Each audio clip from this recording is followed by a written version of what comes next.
Girls, what do you miss about being at Armadale? The family and coming here a lot. Being able to train without everyone staring at you. Coming early and doing whatever we want on the other mat that's not being used. And now that you're going somewhere else, how many days do you train now? 2 days a week, once or twice. How many days did you used to train? Three. Maddie, what did you used to do when you used to come down to gym when you weren't training? I would coach with Alicia. So what have you been doing now that you're not coaching? Being down at the shops. Is that more fun than the gym or not? Not really. No? So girls, what's going to be the best thing about coming back to Armadale? Not having to drive as far. Yeah. And being close to home. Everyone being together again. And not people staring at you. Our family. Yeah. Our family. What's the one thing we need before we can start our gym? Equipment. What equipment have we got now? Nothing.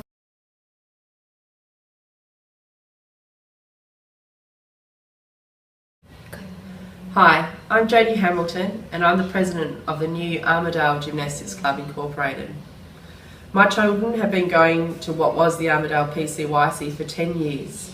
In that 10 years we had a family. We had kids that looked up to their older kids that were mentored by them, children that were doing gymnastics and then as they became older would come back to the club and they'd coach.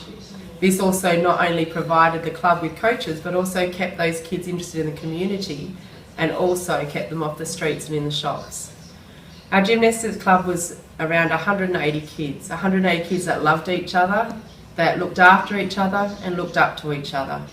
The coaches of the club were there not just as coaches but as friends and mentors, and for some kids that couldn't talk to their parents, it was someone that they could actually talk to.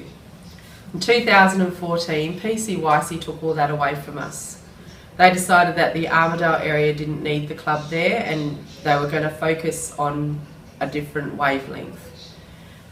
This left 180 kids crying, coaches distraught, because all they wanted was their club and their family back.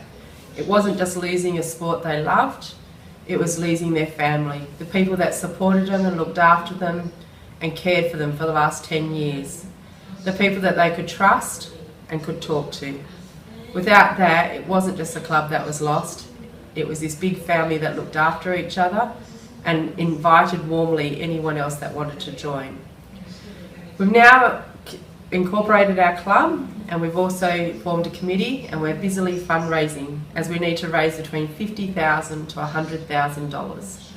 This seems like an enormous amount and we're determined to do it by January so that we can again give back to the community what this club gave to us, which is the mentors, the family, the children.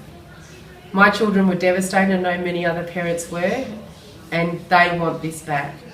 Holdem, with your grant that you would be able to supply us, it would mean that we could start again in January comfortably and be able to get these kids started straight away with all the equipment they need instead of just a few little bits and pieces. Please help us, Holdem. 2, 3.